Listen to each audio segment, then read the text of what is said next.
De la sous-région, nous sommes avec le professeur Awa Marie Kolsek, ministre de la Santé et de l'Action sociale.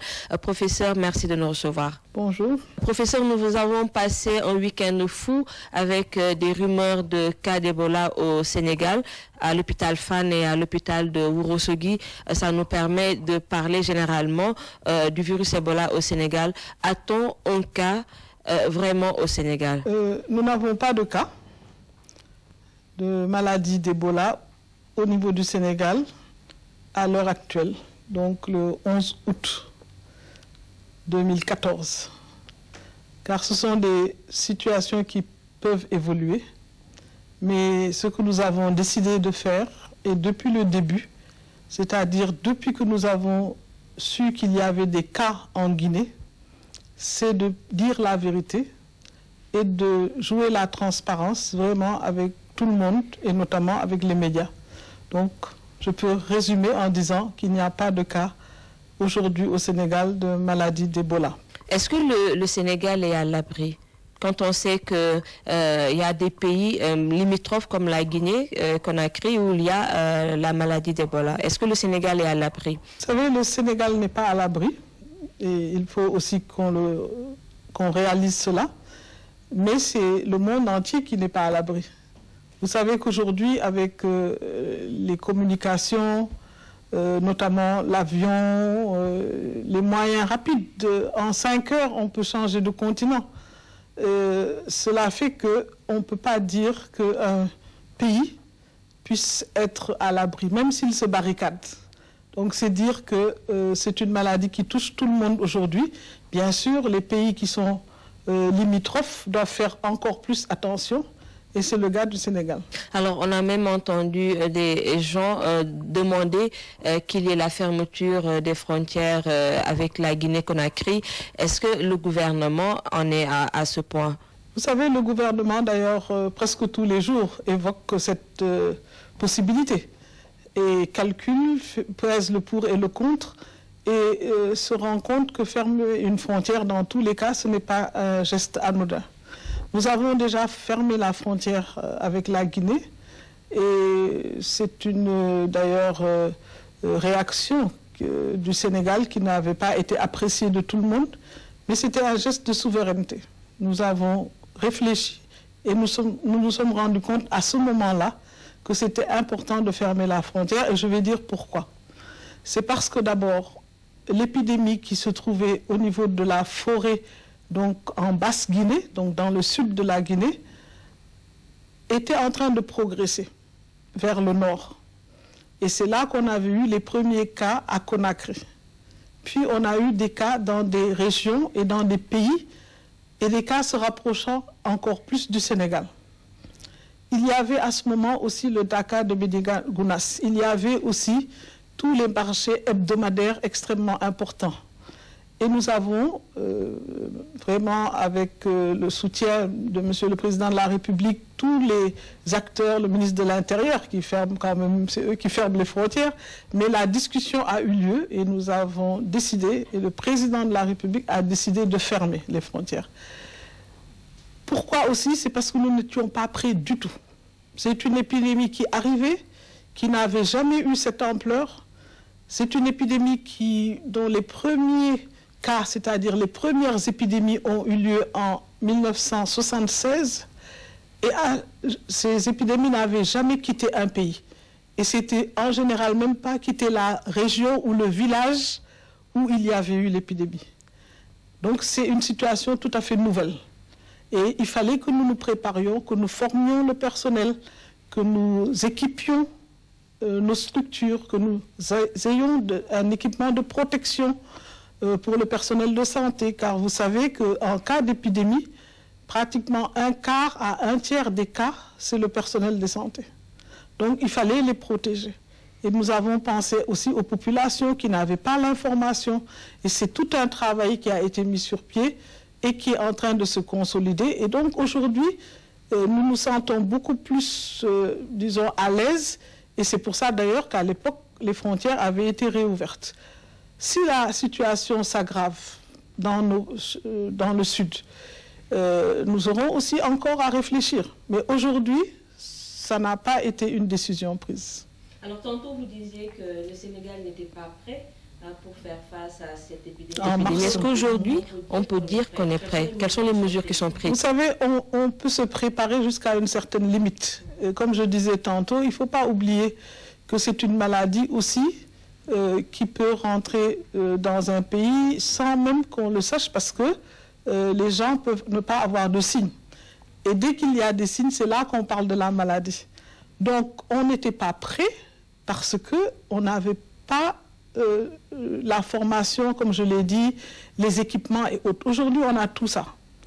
On a aussi ajouté, bien sûr, une bonne communication. Vous savez, les spots qui passent à la télé, à la radio, les radios communautaires qui se sont impliquées, mais également des campagnes au niveau des régions. Nous avons fait déjà, pratiquement la semaine dernière, nous avons terminé Ziguinchor, Sédhiou, Kolda, Kédougou, Tamba, Kaffrine, Kaolack, Diourbel, même Touba. Donc nous avons tout fait du porte-à-porte dans ces différentes régions. Et nous allons continuer Dakar, puis d'autres régions, jusqu'à ce que nous terminions le Sénégal. Donc nous voulons que tout le monde sache ce qu'il faut faire, ce qu'il ne faut pas faire. Donc on est beaucoup plus à l'aise. Mais c'est une épidémie qui est quand même difficile à gérer. Et c'est pour ça qu'on parle de presque problème de santé mondial. C'est parce que vraiment tout le monde...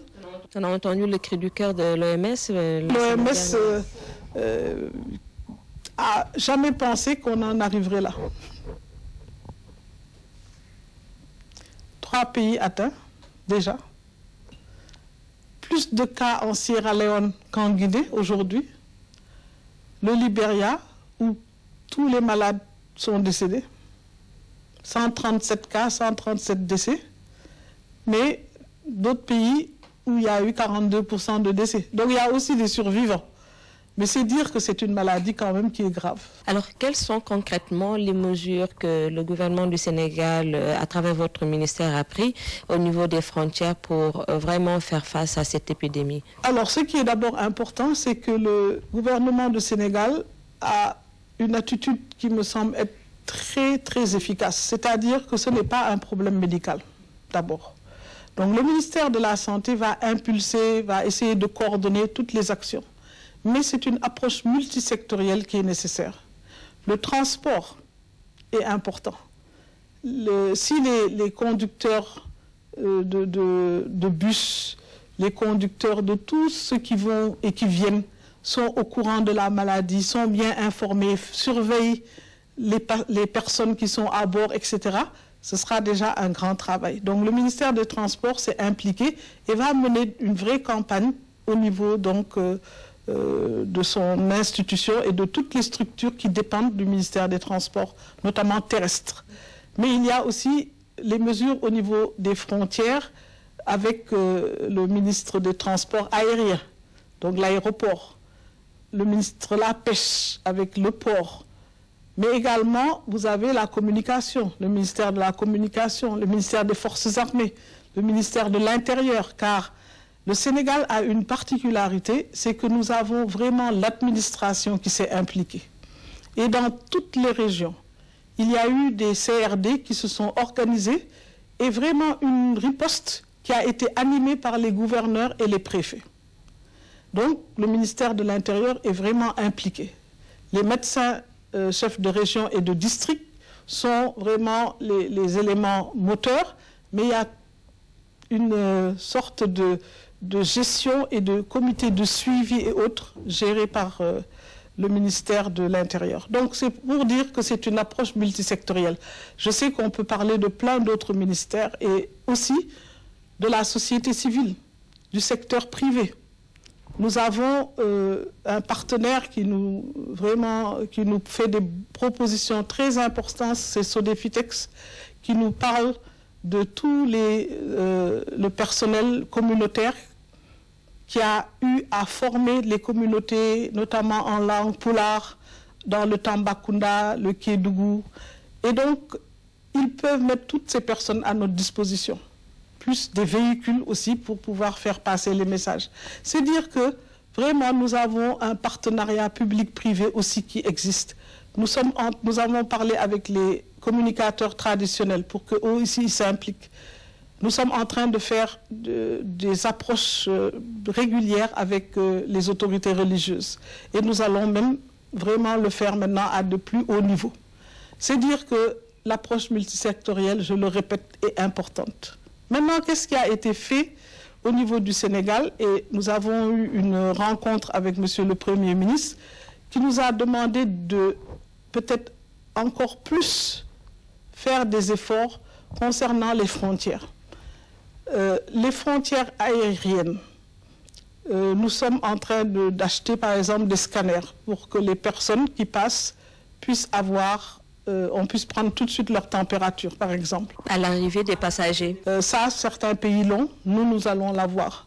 Mais nous avions privilégié, puisqu'il n'y avait pas l'épidémie au Sénégal, surtout l'information avec des flyers, avec des affiches, avec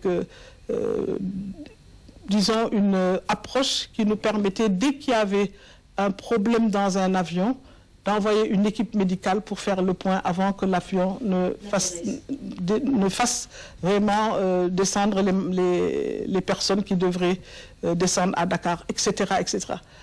Les régions, le Premier ministre a demandé à ce qu'il y ait un renfort avec le ministère des Forces armées, le ministère de l'Intérieur, mais également avec la douane, pour qu'on soit beaucoup plus vigilant sur, par exemple, le gibier qui rentrerait au Sénégal. Donc vraiment, il y a eu beaucoup de discussions et il y a une réunion qui est en cours avec tous les acteurs des différents ministères pour renforcer le plan qui existe et pour que chacun vraiment apporte sa partition. On sait qu'on a des frontières qui sont poreuses, vous venez de le dire, dans des régions frontalières, je peux prendre Tamba, Kaolack, Kédougou, le Sud. Est-ce qu'il y a des mesures spéciales qui ont été prises pour ces régions-là? Alors, en réalité, ce sont ces régions qui vont avoir un renfort au niveau des frontières, mais ce qu'on peut dire, c'est que, vous le dites bien, les frontières sont poreuses.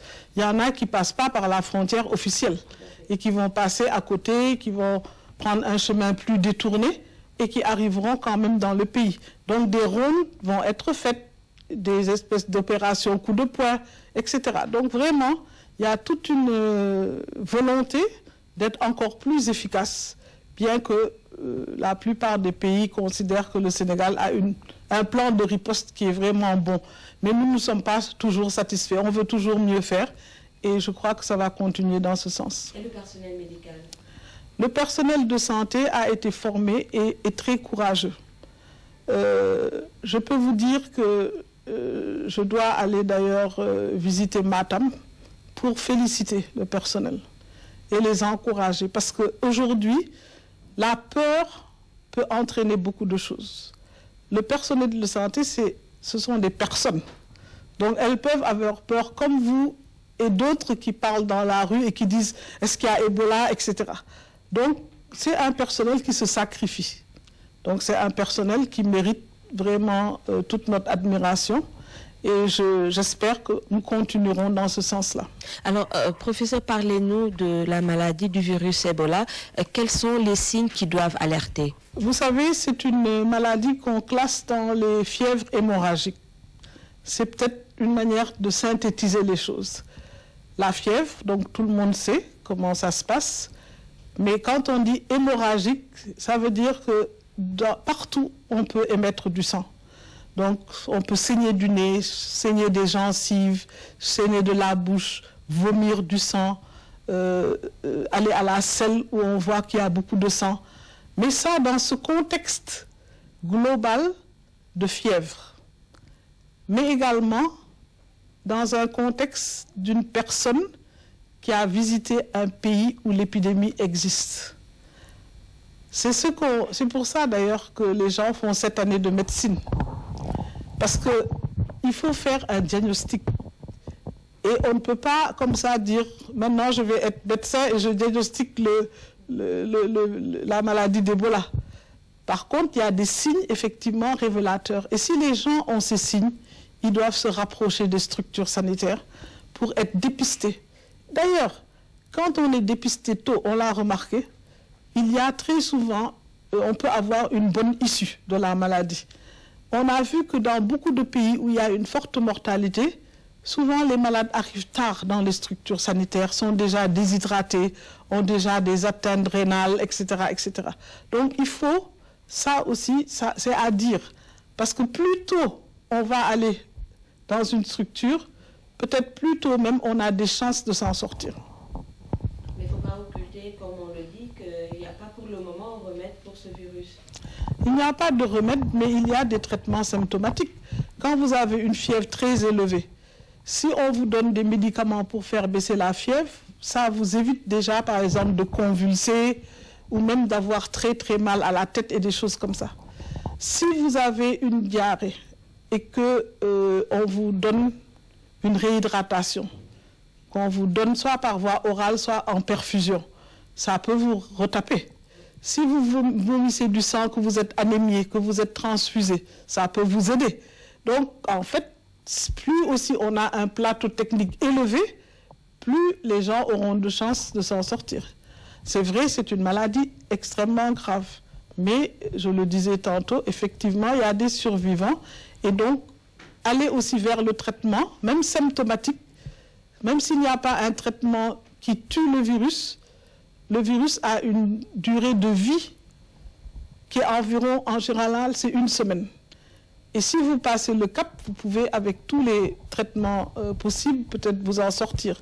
Donc, il y a toujours, c'est toujours mieux d'aller dans une structure. Parce que ce message qui est que tout le monde meurt, c'est pas la peine, il n'y a pas d'espoir, n'est pas bon non plus. Parce que ça fait que les gens se cachent ou n'ont plus d'espoir, se disent, c'est même pas la peine que j'aille me faire consulter puisque je vais mourir. On l'a vu avec le cas au Nigeria, le gars qui s'est déterré chez lui et finalement il avait le palu. C'est ça. Ne voulant pas contaminer les membres de sa famille. Tout à fait. Il y aura beaucoup d'histoires à raconter et j'espère que nous rirons de tout ça plus tard. Mais pour l'instant, c'est quand même une maladie qui pose beaucoup de problèmes à nos pays. Alors, Madame le Ministre, un conseil peut-être pour terminer à l'endroit des téléspectateurs de Sen TV qui nous regardent? Simplement d'abord un conseil pour les médias. Donc je vous parlerai d'abord. Vraiment éviter les rumeurs. Je le dis à chaque fois que je le peux, parce que la rumeur, elle empêche les gens vraiment d'abord de réfléchir et d'être serein, parce qu'il y a la panique.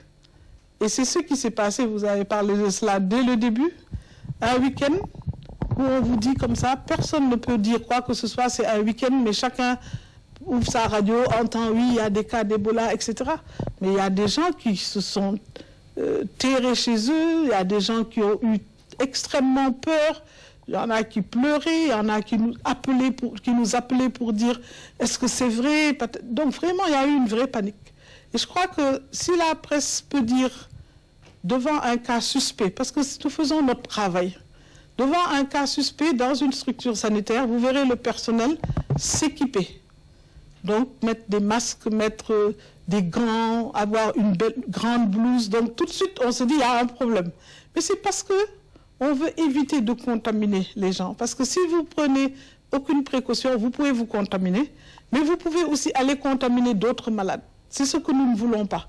Donc, il y a des mesures qui vont être prises, qui peuvent être considérées comme étant des mesures qui confirment qu'il y a une maladie d'Ebola. C'est un cas suspect. Un cas suspect, ce n'est pas Ebola. Et nous sommes prêts et vraiment à votre disposition pour vous dire, vous répondre. Si jamais vous avez un soupçon, qu'on puisse vous dire oui, peut-être c'est un cas, comme cela s'est passé ce week-end entre l'hôpital Fann et l'hôpital Wurosogi. On vous aurait dit, c'est vrai, ce sont des malades dont les signes pourraient être, mais nous ne savons pas encore, ce n'est pas sûr du tout. Nous aurons les résultats dans les 24 heures et nous vous dirons si c'est positif ou si c'est négatif. Mais tout de suite dire, ce sont des cas d'Ebola, ça c'est quelque chose quand même qu'il faut éviter. Donner aussi aux populations l'information selon laquelle on peut, avec des gestes simples, comme se laver les mains avec du savon, éviter aussi d'être contaminé. Parce que si on se lave les mains, on évite d'apporter des microbes vers d'autres, on se protège soi-même. Et cela, c'est déjà le premier geste d'hygiène qui peut sauver des vies.